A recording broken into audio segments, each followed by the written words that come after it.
시편입니다. 구약전서 시편 7편 1절에서 10절까지 1절에서 10절까지 천천히 교독하겠습니다. 시편 7편. 제가 가지고 있는 성경이 807쪽입니다. 구약전서 807쪽 시편 7편 1절에서 10절. 제가 먼저 한 절 읽겠습니다. 교독하겠습니다. 여호와 내 하나님이여, 내가 주께 피하오니 나를 쫓아오는 모든 자들에게서 나를 구원하여 내소서.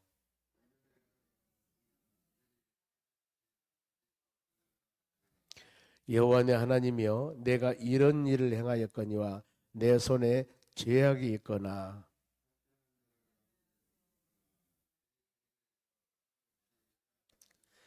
원수가 나의 영혼을 쫓아 잡아 내 생명을 땅에 짓밟게 하고 내 영광을 먼지 속에 살게 하소서.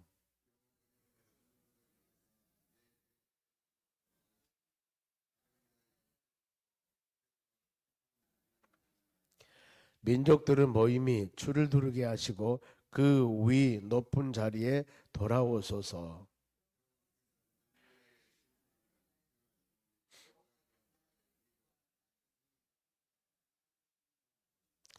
악인의 악을 끊고 의인을 세우소서. 의로우신 하나님이 사람의 마음과 양심을 감찰하시나이다.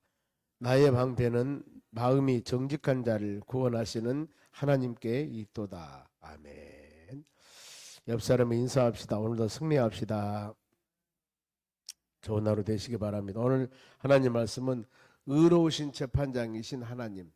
하나님의 재판은 의롭습니다. 의롭다 그 말은 올바르다. 그 올바름이 하나님 말씀과 하나님의 뜻에 의해서 모든 것이 판단한다는 겁니다. 세상 사람들은 서로 간에 인간 간의 관계를 가지고 서로 간에 자로나 우로나 치우칠 수도 있습니다. 내가 미워한 사람, 내 대적된 사람은 좀 뭔가 모르게 더 미워하고, 내가 사랑한 사람, 내가 좋아하는 사람 좀 더 좋아하고, 어떤 일을 판단하는데 그렇게 좀 자로나로 치우칠 수가 있습니다. 그러나 하나님은 공의로우신 하나님이라고 말씀합니다. 악인은 악한 대로, 선인은 선한 대로 공평하게 판단하시기 때문에 공의로운 하나님이시라고 합니다. 오늘의 의로운 재판장에서 하나님께서 이 어떻게 모든 사물들을 판단하시는가. 오늘 시편은 다윗의 시편입니다. 시편을 읽다 보면은 시편 위에 조그마한 글씨가 있습니다. 표제가 다윗의 식기온 베냐민의 구시 말에 따라 여호와께 드린 노래, 이렇게 조그마하게 기록하고 있습니다. 이거 전체적인 지금 배경의 내용입니다. 즉 다윗이 지었다는 시편이고, 식가온 이 뜻은 어떤 뜻이냐면 열정적인 기도. 뭔가 모르게 다윗이 지금 강하게 열정적으로 기도를 하고 있습니다. 그러면은 베냐민 구시의 말에 따라 여호와께 드린 노래, 즉 베냐민 구시는 어떤 사람인가? 다윗을 죽이려고 하는 사람이에요. 그러면 배경을 보면 알 수 있지 않습니까? 누군가 모르게 다윗에게 어려움을 주려고 했을 때, 죽이려고 했을 때, 그 모든 환경 가운데 이것을 이겨내기 위해서 열정적으로 하나님께 기도하는 기도. 그래서 오늘 제목이 의로우신 재판장이신 하나님이라는 겁니다. 수많은 주의 대적들이 어려움을 주려고 이렇게 달라들었을 때 전능하신 하나님께서는 이 모든 것을 의롭게 판단하신 것입니다. 그러면은 먼저 이런 상황일 때 제일 먼저 다윗이 무엇을 했겠습니까? 하나님께 기도했겠죠. 어떤 기도요? 구원을 원하는 기도. 우리 신앙인은 그렇습니다. 모든 여건과 환경에서 어떤 일이 이루어지면은 제일 먼저 하는 것이 뭐냐면은 하나님께 찾고 하나님께 기도하는 것입니다. 어떤 기도? 하나님, 이런 모든 환경과 여건들에서 나를 구원해 주시옵소서. 방패가 되신 하나님이 막아주시고, 이런 간절한 마음이 기도입니다. 우리 믿음의 자녀들은 이 하나님의 뜻과 믿음 안에 살기 때문에 성경의 신구약 모든 수많은 인물들이나 사건이나 여건들을 보면은 거기에서 일어난 모든 상황이 있었을 때 그 주인공인 사람들, 그 여건과 환경에 처한 사람들이 한일같이 한 일은 뭐냐면은 하나님께 기도하는 일입니다. 간절히 기도하는 일들. 그래서 모든 일을 해결받습니다. 여기도 다윗이 지금 그런 내용입니다. 열정적인 기도, 나를 죽이려고 하는 수많은 주의 여러 가지 모함적인 요소들이 있을 때 이 모든 것들을 피하고 승리해 나가려면 하나님께 간절한 마음으로 구해야 되겠죠. 그래서 1절 봅니다. 여호와여 내 하나님이여 내가 주께 피하오니, 이 말은 내가 주님을 의지합니다. 나를 쫓아오는 모든 자들에게서 나를 구원하여 내소서. 지금 이 기도 아니겠습니까? 수많은 사람, 즉 다윗을 죽이려고 하고 수많은 어려운 환경들이 엮였을 때 여호와 내 하나님이라고 그랬습니다. 여호와는 약속대로 이루신 하나님, 전능하신 하나님, 이게 야훼 그 뜻입니다. 지금 약속대로 말씀대로 모든 일을 행하시는 전능하신 하나님, 이 하나님의 엘로힘이라는 단어는 이것도 전능하신 뜻입니다. 약속대로 모든 일을 행하시는 전능하신 우리 하나님 아버지, 이겁니다. 즉 다윗이 기도하는 것은 하나님이 어떤 분임을 정확히 알고 기도하는 겁니다. 어떤 여건과 환경에서 건지시고 구원하신 전능하신 하나님, 나의 삶 가운데 수많은 대적들이 나를 어려움을 준다 하지만 하나님은 이 어려움에서 나를 건질 줄 믿습니다. 왜요? 전능하신 분이기 때문에.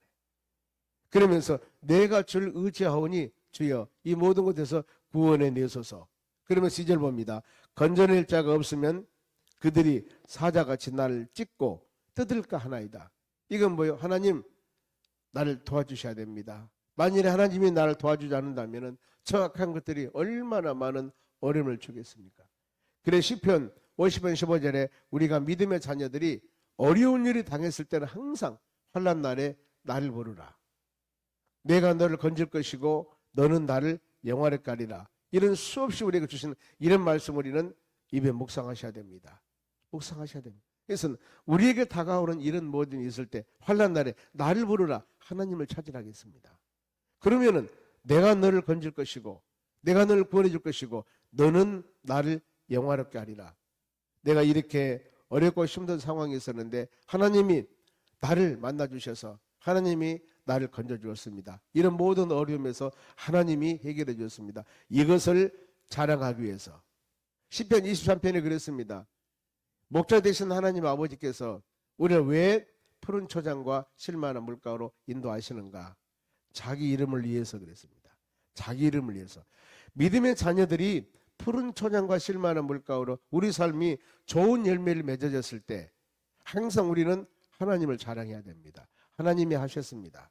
하나님이 은혜를 주었습니다. 하나님이 능력을 주었습니다. 왜요? 자기 이름을 위해서 푸른 초장과 실만한 물가로 인도하시기 때문입니다. 사람은 간혹 우리가 믿음이 부족하면은 어떤 일을 이루고 어떤 일을 성취했을 때 바로 내가 했다고 많이 합니다. 물론 내가 했습니다. 그러나 조금 더 높은 차원에서 보면은 내가 이 일을 할 수 있는 그 환경이나 여건이나 힘과 능력을 주신 분이 누구냐 그 말입니다. 하나님이세요. 사람을 만나게 하고 어떤 사람의 도움을 통하여서 이루어졌을 때 열매가 맺어졌을 때 하나님께서 여건과 환경을 만드신 분이 하나님이시기 때문에 하나님이 이렇게 나를 만나게 해주시고 나에게 이런 열매를 맺게 하신 것 하나님 감사합니다. 이 신앙을 가져야 하는 겁니다.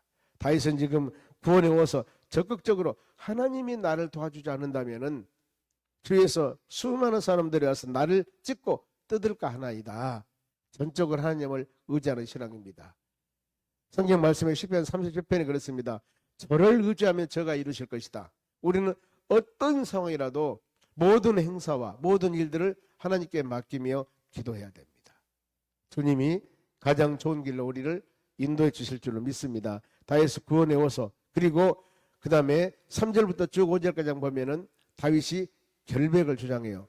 내가 이렇게 즉 이 나쁜 사람들에게 많은 어려움을 당하면서 그 원수들에게 고통을 당할 그렇게 많은 죄를 진 사람은 아닙니다. 결백.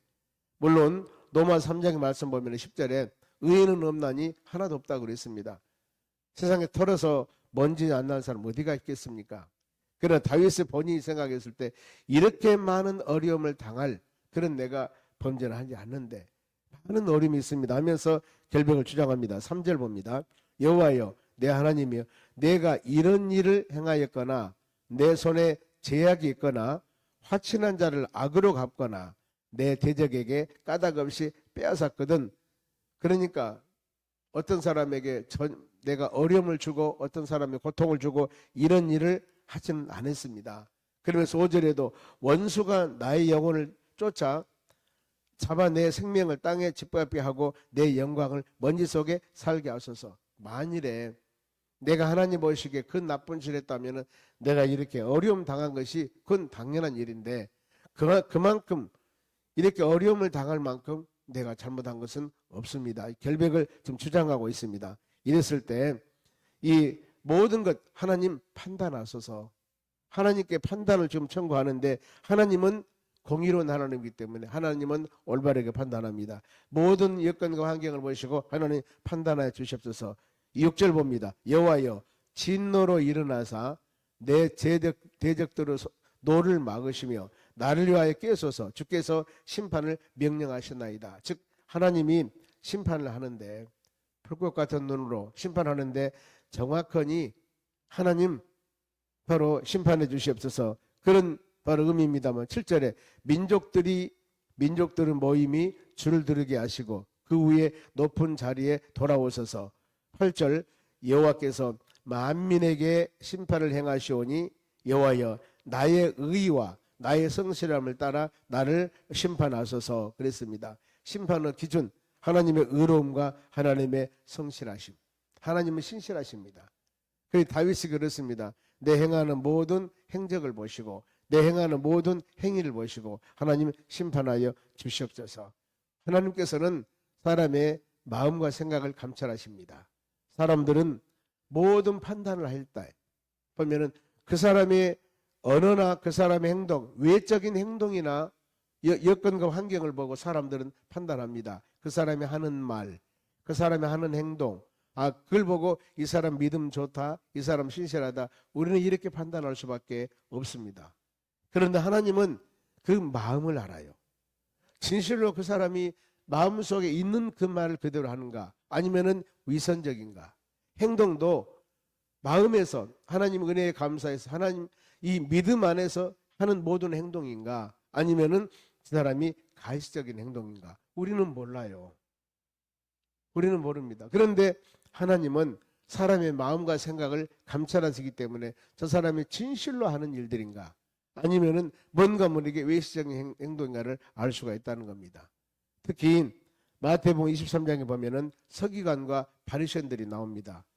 서기관과 바리새인들 어떤 사람들이냐면은 구약에 어떻게 보면은 신약에 보면은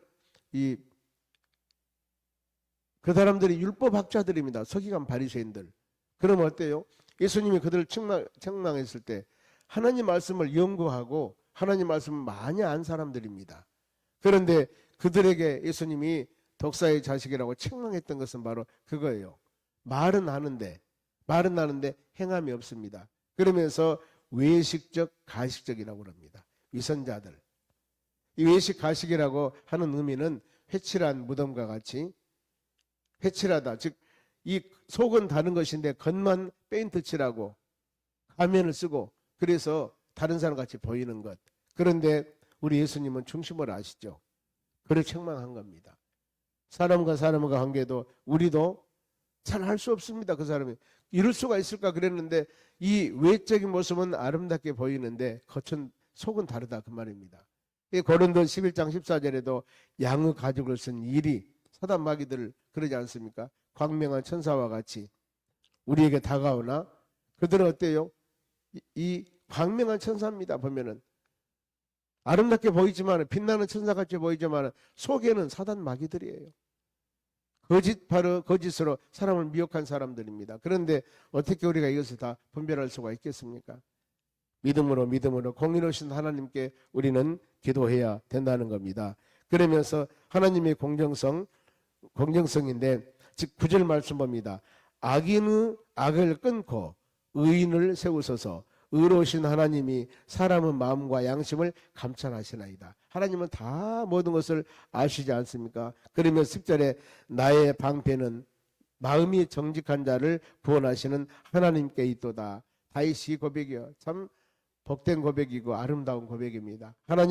하나님만이 나의 방패가 됩니다. 나의 방패. 방패가 뭐예요? 막아주는 겁니다. 세상에 안전한 도구로, 물리적인 도구로 우리를 막으면 안전하죠. 그런데 하나님 우리 방패가 되신다니, 하나님은 전능하신 분인데 가장 안전합니다. 어떤 상황이 온다 하더라도 천지를 창조하신 전능하신 하나님께서 내 방패가 되신다면, 나를 돌봐주신다면 우리는 끄떡없이 믿음으로 이겨나갈 수가 있다는 겁니다. 이것이 여러분 다에서 진실된 고백입니다. 그 신앙입니다. 나의 방패 되신 하나님, 나를 막아주신 하나님. 에베소 6장 말씀 보면은 성령의 전신갑주를 입고 믿음으로 살아가는 하나님의 자녀들, 믿음의 방패를 가지고 믿음으로 세상의 방패를 삼으라 그 말입니다. 그리고 성령의 검 하나님 말씀 가지고 이 모든 악한 것들의 괴계를, 악한 것들의 미혹을 이겨나가라 그 말입니다. 우리는 하나님 말씀을 듣고 깨달음을 통하여 믿음으로 하나님 말씀으로 잘 무장하여서 어떤 것들이나 믿음의 자녀들을 와서 흔들리게 한다 할지라도 굳건히 예수님 바라보며 나아가면서 믿음으로 승리해 나가는 여러분들이 되시길 바랍니다. 다윗의 고백, 하나님은 나의 방패가 되십니다. 방패가 되십니다. 그러면 11절, 하나님은 의로우신 재판장이시며 매일 분노하시는 하나님이시다. 악을 분노합니다. 하나님께서 가장 하는 건 뭐예요? 악을 분노합니다.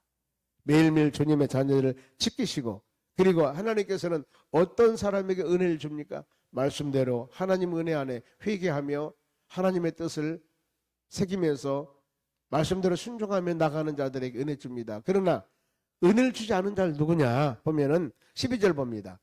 사람이 회개치 아니하면 그가 그 칼을 가시며 그의 활을 이미 당기어 예비하셨도다. 얼마나 무서운 말씀입니까? 우리는 하나님 말씀을 듣고 내 자신이 부족하거나 잘못한 것 있으면 회개해야 됩니다. 왜냐하면 하나님께서는 회개하고 자백한 심령들을 멸시지 않는다고 그랬습니다. 사랑합니다. 내 자신이 부주한 일로 잘못해서 못된 일을 잘못된 일을 했다면 하나님 말씀을 들을 때마다 이것이 내 심령에 성령께서 깨달음을 주어서 그릇된 일이라고 깨달음을 주었을 때는 우리는 회개하셔야 됩니다. 그러면은 바로 우리 모든 것 양털같이 눈과 같이 주홍 같은 그런 죄악이라 할지라도 깨끗하게 하나님께서 씻어 주신다는 겁니다. 그러나 사람이 회개하지 아니하면은 그 칼을 가시면 하나님의 칼을 간다는 겁니다. 그리고 하나님이 그의 활을 이미 당기어 예비하셨노다. 하나님의 칼을 가시고 활을 예비하셔서 회개치 않은 심령들에게 어려움을 주는 겁니다. 우리는 항상 말씀 붙잡고 은혜롭게 하나님과 온전한 관계를 가져야 됩니다. 그리고 13절, 죽일 도구를 또한 예비하시며 그가 만든 화살은 불화살이들이다. 하나님께서 불같은 화살로 회개하지 않고 강팍한 심령들을 바로 회개케 합니다. 우리는 하나님 말씀을 들을 때마다 때에 따라서는 나에게 하나님의 강한 성령의 역사 가운데 책망과 훈계를 주었을 때 하나님 잘못했습니다. 내가 말씀 안에 믿음 안에 온전하게 살아가길 원합니다. 이런 회개하는 마음을 가졌을 때 주의 은혜가 임할 줄로 믿습니다. 그러면서 이제 악인들, 회개치 않고 악인들의 마지막 종말이 14절, 악인이 죄악을 낳으며 재앙을 베어 거짓을 낳았도다. 악인이, 악한 사람을 맺어지는 열매는 재앙입니다. 재앙 가운데 사는 사람은 항상 거짓된 말을 하게 되어 있습니다. 심는 대로 거두리라. 야고보서 1장 15절 말씀이 그렇습니다. 욕심이 잉태하면은 죄를 낳게 되고 죄가 성장하면은 사망이 온다고 그랬습니다. 그 사람 마음속에 처음에 가질 때는 욕심이었는데 이것이 지나다 보니까 결국에 사망이 되더라. 이런 일들입니다. 그러면서 이제 마지막으로 하나님 심는 대로 거둔다는 하나님 말씀입니다. 16절, 그의 재앙은 자기 머리로 돌아가고 그의 포악은 자기 정수리에 내리리로다. 행한 대로입니다. 그가 재앙을 지었고 포악하였기 때문에 결국에 이것이 심는 대로 거둡니다. 심는 대로. 왜 저렇게 잡초가 많이 났을까? 잡초를 심었기 때문에. 가시와 엉겅퀴가 왜 저렇게 많이 났을까? 가시와 엉겅퀴 씨앗이 뿌려졌습니다. 우리는 항상 좋은 땅에 심어서 30배, 60배, 100배 결실 맺는 그런 믿음의 사람들, 하나님 말씀을 듣고 내 자신이 그릇된 것들이나 내 자신이 바로 자갈밭이나 내 자신이 가시밭 같다면은 하나님 말씀을 통하여 우리의 마음을 기경 갈아엎어야 됩니다. 회개하면서 좋은 마음을 만들어야 됩니다. 그래서 그 마음에 하나님 말씀이 뿌려졌을 때 하나님의 때가 되매 아름다운 열매를 맺게 되는 겁니다. 우리는 말씀 들을 때마다 우리의 심령을 좌우의 날선 검보다 내리는 말씀으로 지금 로타리를 치고 좋은 심령을, 좋은 마음을 만드는 겁니다. 회개하면서 자복하면서. 그리하여 아름다운 여러분의 심령 가운데 하나님 말씀이 한마디 한마디 뿌려졌을 때 여기에서 아름다운 열매를 맺게 되고, 이런 심령의 입에서 나온 것이 찬양입니다. 17절 마지막 절 보면은 내가 여호와께 그의 의를 따라 감사하며 지존하신 여호와 이름을 찬양하리로다. 내 심령이 아름다운 심령이 되고 회개하는 심령이 되었을 때, 은혜가 충만한 심령이 되었을 때 우리의 마음에서는 원망 불평이 아니라 감사와 찬양이 나오는 겁니다. 오늘 하루도 하나님, 이 공의로운 심판장이 되신 하나님께서 우리 심령에 주의 은혜 주셔서 성령의 충만함으로 축복이 되고 은혜가 되는 복된 하루가 되시기를 주의 이름으로 축원합니다. 기도하겠습니다. 하나님 감사드립니다. 이 하루도 주신 말씀 마음에 새기며 믿음으로 승리하는 복된 하루가 되도록 은혜 내려 주시옵소서. 주를 향한 우리의 신앙이 어떤 환경이 다가와도 자루나오나 치우치지 아니하고 오직 예수 그리스도 안에서 믿음으로 승리하는 우리의 삶이 되도록 은총을 내려 주시옵소서. 하나님은 중심 보십니다. 우리 자신들이 하나님 보시기에 합당하지 못한 일이 있다면 회개하고 자복하여 하나님의 온전하고 선한 뜻을 이루는 믿음의 심령들이 되도록 복을 내려 주시옵소서. 이 시간 우리가 입술의 고백으로 간절한 마음으로 기도하는 하나하나 모든 기도 제목이 주의 나라 연락하여 아름다운 열매를 맺기를 원하며, 오늘 하루도 우리 모든 삶 가운데 가정, 직장, 사업장, 일터 하나님의 축복 가운데 복된 열매가 맺는 복된 하루가 되도록 은혜 내려 주시옵소서. 감사하며 예수님의 이름으로 기도하옵나이다. 아멘. 주기도문으로